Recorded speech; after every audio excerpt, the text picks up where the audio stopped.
ये कहानी है रामनाथ जी और उनकी पत्नी सुधा की। 2 दशक पूरे 20 साल हो गए थे जब उनका 5 साल का बेटा अंश एक मेले में खेलते हुए अचानक लापता हो गया था। समय गुजर गया मगर रामनाथ जी के घर का आंगन आज भी सूना था। हर सुबह सुधा दरवाजे पर खड़े होकर उस गली को निहारती जहां से कभी अंश की हंसी कूचा करती थी। आज अंश 25 साल का हो गया होगा। रामनाथ जी कैसे दिखता होगा? क्या वो हमें याद करता होगा? सुधा, भगवान पर भरोसा रखो। मेरा दिल कहता है कि वो एक दिन जरूर आएगा। रामनाथ जी ने बेटे को ढूंढने में अपनी पूरी जमा पूंजी लगा दी थी।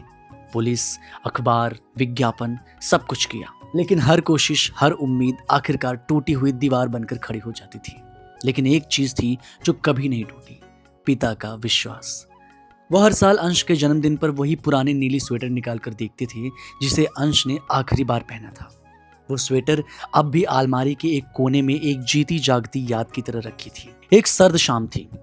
दरवाजे पर एक अजनबी ने दस्तक दी। लगभग 25 साल का एक नौजवान जिसकी आंखों में एक अजीब सी विरक्ति और गहराई थी। माफ कीजिएगा, क्या ये रामनाथ जी का घर है? रामनाथ जी ने उस नौजवान को देखा। उसके चेहरे पर उन्हें अपने बेटे की कोई झलक नहीं दिखी। फिर भी उनके दिल में एक अजीब सा कंपन उठा।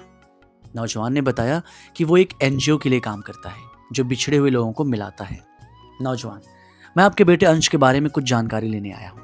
मुझे पता चला कि अंश को बचपन में एक परिवार ने गोद लिया था, लेकिन उस परिवार ने उसे ये कभी नहीं बताया कि वो गोद लिया हुआ है। सुधा ये सुनकर जमीन पर बैठ गई। रामनाथ जी की आंखें भर आई। ये उनका अंश नहीं था, लेकिन ये खबर थी जो उनके अंश से जुड़ी थी। नौजवान ने बताया कि अंश अब एक सफल आर्किटेक्ट है और उसका नाम आर्यन है। वो अपने नए परिवार के साथ एक खुशहाल जीवन जी रहा है। वो इस डर से संपर्क नहीं कर पा रहा था कि ये सच जानने के बाद उसके माता पिता और उसके नए परिवार दोनों का दिल टूट जाएगा। रामनाथ जी और सुधा ने आर्यन से मिलने की इच्छा जताई। नौजवान ने उन्हें एक दिन बाद की तारीख दी। पूरी रात रामनाथ जी सो नहीं पाए। अगले दिन जब आर्यन उनसे मिलने गया तो बहुत ही संभला हुआ और शांत था। मुझे माफ करिएगा, मैं अपनी भावनाओं को समझता हूँ, लेकिन मैं अपने गोद लेने वाले माता पिता को चोट नहीं पहुंचाना चाहता। उन्होंने मुझे सब कुछ दिया है। सुधा रो रही थी। उन्होंने आर्यन को कसकर गले लगा लिया। सुधा, कोई बात नहीं बेटा, बस एक बार हमें अपने हाथ से खिला दो। हम तुम्हारी खुशी में ही खुश हैं। रामनाथ जी शांत थे। उन्होंने एक पल के लिए आर्यन के चेहरे को देखा और फिर मुस्कुराए। अंश, मेरा मतलब है आर्यन, मैं तुम्हारी किसी भी बात को नहीं काटूंगा। तुम अपनी जगह सही हो। हम तुम्हारे सामने कभी नहीं आएंगे। जाओ बेटा, खुश रहो। सुधा ने रामनाथ जी को हैरान होकर देखा। इतनी आसानी से उन्होंने हार मान ली। जब आर्यन जाने लगा तो रामनाथ जी ने उसे दरवाजे पर रोका। जाने से पहले एक आखिरी बात, क्या तुम आज रात मेरे साथ इस घर में ठहर सकते हो? मैं जानता हूं तुम्हें मेरा बेटा होने का कोई फर्ज नहीं निभाना है, बस एक रात एक अजनबी मेहमान की तरह। आर्यन हिचकिचाया, लेकिन पिता की आंखों में अथाह दर्द देखकर मना नहीं कर पाया। रात हो गई थी।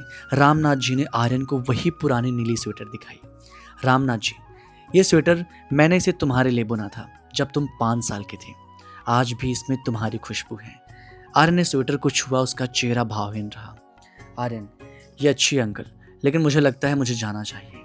आर्यन ने अलविदा कहा और बाहर जाने के लिए मुड़ा। और फिर तभी वो पल आया। जैसे आर्यन ने दरवाजे की कुंडी पकड़ी, उसके चेहरे पर एक झटके का भाव आया। उसके हाथ ने अपने आप ही गले के पास को छुआ जहां बचपन में उसे एक छोटा सा चोट का निशान लगा था। ये चोट उसे तब लगी थी जब वो गली में खेलते हुए गिर गया था और नीली स्वेटर पहने हुए था। रामनाथ जी ने यह सब देखा। उन्होंने धीरे से कहा।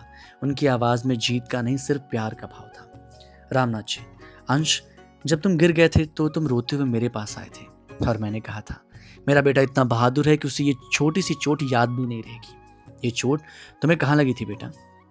आर्यन के चेहरे का रंग उड़ा। उसके माथे पर पसीना आ गया। वो निशान उसके असली माता पिता के अलावा कोई नहीं जानता था। अचानक आर्यन का बचपन उसकी आंखों के सामने घूम गया। उसे याद आया मेले की भाग दौड़, नीली स्वेटर और हाँ, वो चोट भी। वो रोते हुए रामनाथ जी के पैरों पर गिर पड़ा। पिताजी, मुझे माफ कर दो। मैं सब भूल गया हूँ। मैं ही अंश हूँ। मैं आपका बेटा हूँ। 20 साल बाद नीली स्वेटर की खुशबू नहीं, बल्कि शरीर पर एक निशान, एक पिता के विश्वास और प्रेम के निशान। गुमशुदा बेटे को